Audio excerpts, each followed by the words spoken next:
কারো কাছে, পৃথিবীর কোন সৃষ্টির কাছে যাররা পরিমাণ কিচ্ছু পাওয়ার আশা করবেন না।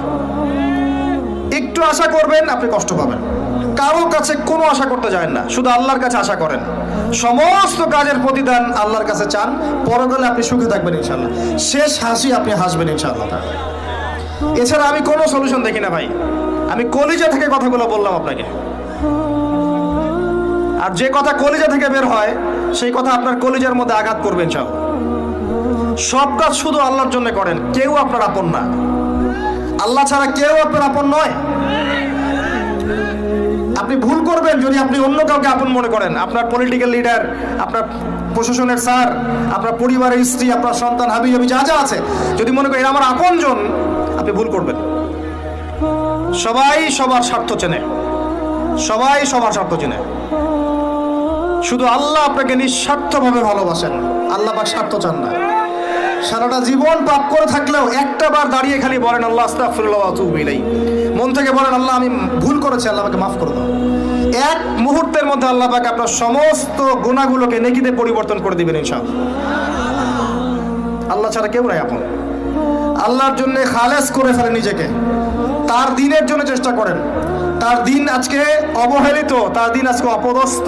সারা বিশ্বের বুকে আজকে মুসলিমরা নির্যাতিত, নিপীড়িত। দিনকে এগিয়ে নেওয়ার জন্য কিছু করেন। আপনার ক্ষুদ্র ক্ষুদ্র প্রচেষ্টা ইনশাআল্লাহ আগামী দিন ইসলামের বড় বিজয় নিয়ে আসবে। দিনের জন্য খালেস করে ফেলেন নিজেকে। আপনার সময় আছে এখন, জ্ঞান অর্জন করেন, জ্ঞান অর্জন করেন, পড়াশোনা করেন, আলেম ওলামার কাছে গিয়ে ক্লাসিক্যাল বইগুলো পড়েন, প্রজেক্ট রেডি করেন, দাওয়াতি কাজ করেন, বই লিখেন, বক্তব্য দেন, দিনের জন্য করেন। আপনাকে আপনার দুনিয়া আল্লাহ গুছিয়ে দিবেন ইনশাআল্লাহ।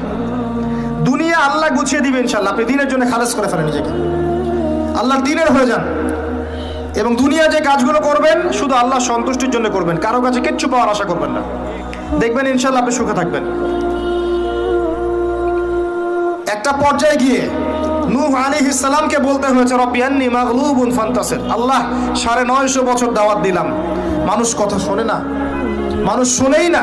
950 বছর দাওয়াত দিলাম, আল্লাহ আমার পরিবারের লোকও কথা শোনে না। আল্লাহ আমি পরাজিত, তুমি আমাকে সাহায্য করো। একটা পর্যায়ে গিয়ে লূত আলাইহিস সালামকেও তার স্ত্রী সন্তান ছেড়ে চলে যেতে হলো। একটা পর্যায়ে গিয়ে ইব্রাহিম আলাইহিস সালামকে তার বাবাকে ছেড়ে চলে যেতে হলো। একটা পর্যায়ে গিয়ে আসহাবুল কাহফকে সমাজ থেকে চলে যেতে হলো দূরে। একটা পর্যায়ে গিয়ে মুহাম্মদ সাল্লাল্লাহু আলাইহি ওয়াসাল্লামকে হিজরত করে চলে যেতে হলো, সাথে কেউ ছিল না। আল্লাহর জন্যে ভালোবাসা, আল্লাহর জন্যই বিচ্ছেদ।